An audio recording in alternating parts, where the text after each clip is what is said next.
तेषामहं समुद्धर्ता मृत्यु संसार सागरात् भवामि न चिरात् पार्थ मय्यावेशित चेतसाम्। भगवान में जिनका चित्त लग गया हो, भगवान कहते हैं तुरंत मैं उसका हाथ पकड़ लेता हूं और भव सागर से पार करता हूं। संसार से पार होना है तो अपना हाथ भगवान के हाथ में दे दीजिए, जैसे कन्या का हाथ वर के हाथ में दे दिया जाता है। और वर जिस दिन वो हाथ पकड़ लेता है, स्वीकार कर लेता है अपनी पत्नी के रूप में,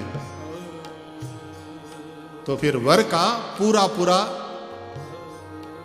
जिम्मा हो जाता है उसकी रक्षा, उसका भरण पोषण।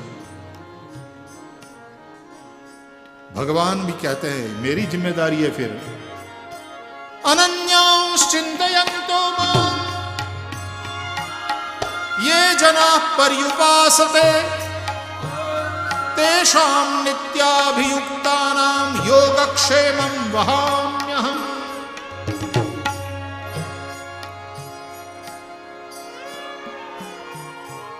आप जब कथा सुन रहे हैं तो विवाह के समय में वर की यात्रा आती है। दुल्हा राजा घोड़ी पे बैठा हुआ, बैंड बाजे बज रहे हैं, मित्र सब नाच रहे हैं, और तब उस कन्या के हाथ में मेहंदी लगी है। सुंदर लहंगा पहना है, महंगा वाला। दुल्हन को सजाया गया, सखियां आसपास बैठी खड़ी हंसी मजाक कर रही हैं, लेकिन उस कन्या का पूरा ध्यान, भले ही हंसी मजाक सब में वो है, she is there but still she is not there. वहां होते हुए भी वो वहां नहीं है। वो कहां है? उसका कान है वो जो वर यात्रा समीप आ रही है, वो जो गाजे बाजे बज रहे हैं, वहां है ध्यान उसका।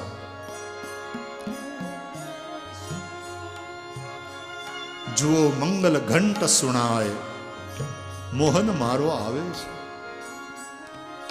कन्हैया आ रहे हैं, देखो मंगल घंट बज रहे हैं, देखो शंख ध्वनि हो रही है, देखो मंगल गीत गाए जा रहे हैं।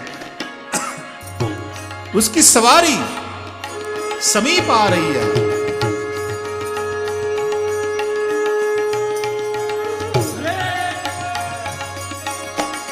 बोल बांके बिहारी लाल की।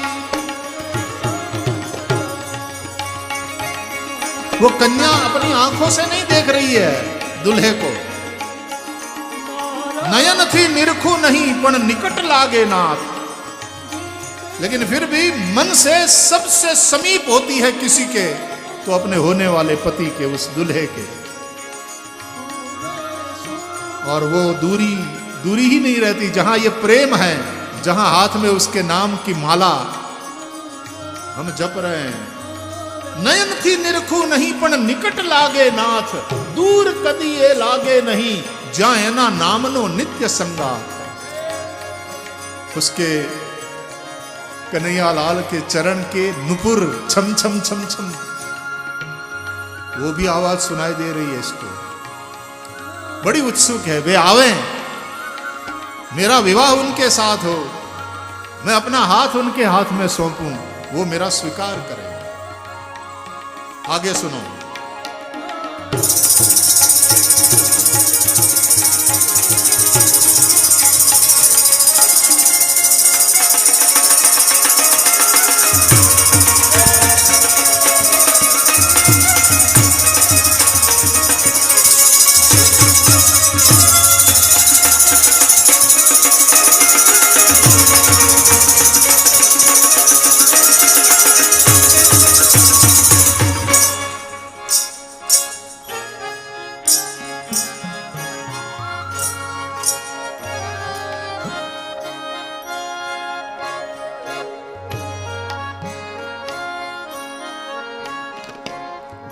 पड़ेली बंसरी ने अधर धरवा काज। हाँ, क्या भाव है। मैं तो उस श्याम सुंदर की खोई हुई बांसुरी हूं।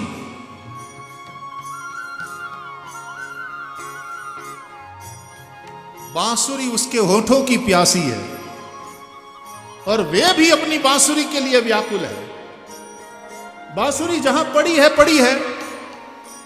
बांसुरी के तो हाथ पैर नहीं, लेकिन उसके होठों से यदि लग जाए तो ऐसी बजती है कि उसके सुर दूर दूर तक पहुंचते हैं, सबको खींचते हैं अपनी ओर। निशम्य गीतम तदनंग वर्धनम व्रजस्त्रिय कृष्ण गृहीत मानसाः।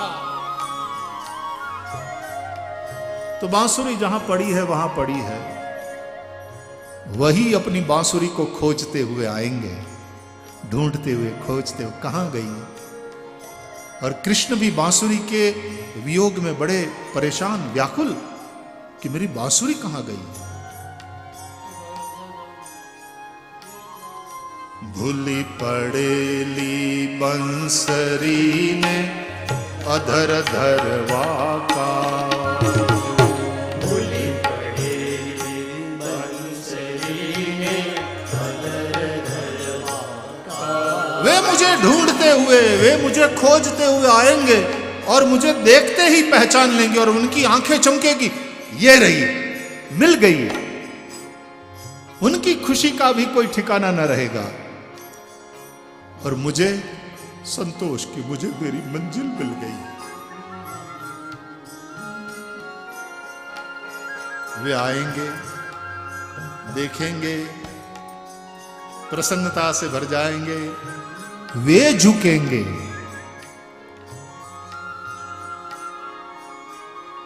हमारे यहां दूल्हा आता है, कन्या को दूल्हे का बाप मांगता है कन्या के बाप से कि आपकी कन्या का हाथ हमारे बेटे के लिए चाहिए। ये झुकना है। विदेशों में भी ये परंपरा है, जब प्रपोज करता है तो लड़का यूं थोड़ा एक घुटन पे नीचे आकर, वो खड़ी है और ये घुटनों के ऊपर आकर के और हाथ पकड़ करके, would you like to be my better half, propose करता है। ये झुकना है। नहीं तो सामान्यतः पुरुष अहंकारी होता है, लेकिन वहां झुक करके, और प्रेम झुकाता है। वे झुकेंगे, मुझ बांसुरी को उठाएंगे। भूली पड़ेली बंसरी ने अधर धरवा काज। भूली पड़ेली बंसरी ने अधर धरवा काज। मोर मुकुट धरी आवशे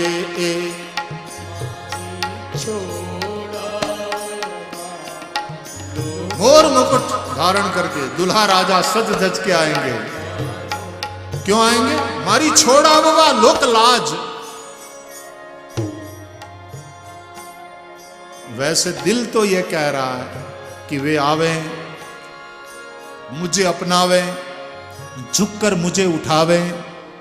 अवतार का मतलब ही है, भगवान अवतरित होते हैं हमको उठाने के लिए।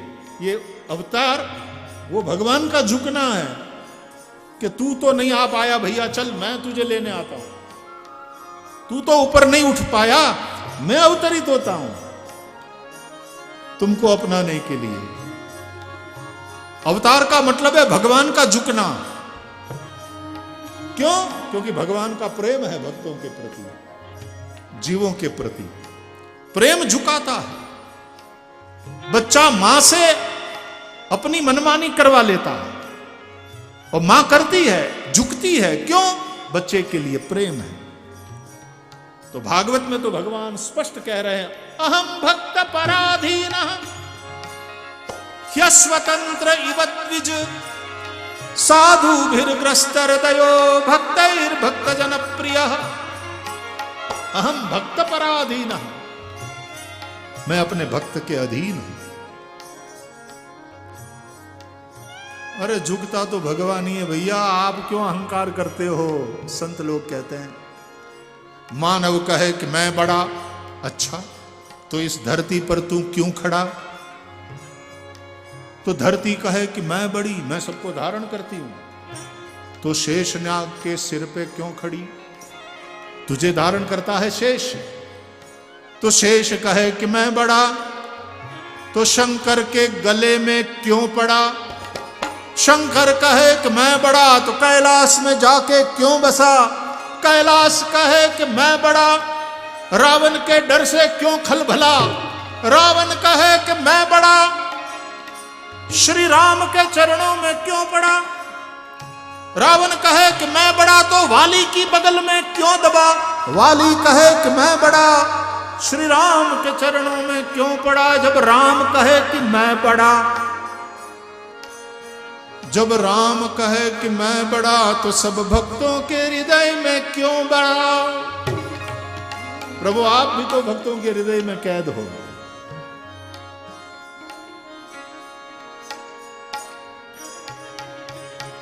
अहंकार को टिकने के लिए कोई ठिकाना ही नहीं मिलता, पता है? इसलिए अहंकार भटकता रहता है,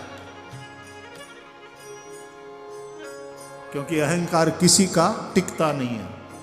यानी अहंकार किसी में लंबे समय तक टिक नहीं पाता। अहंकार का अपना कोई मकान नहीं, वो किराए के मकान में ही रहता है, और थोड़े समय के बाद वो किराए का मकान उसको खाली करना पड़ता है, भटकता रहता है।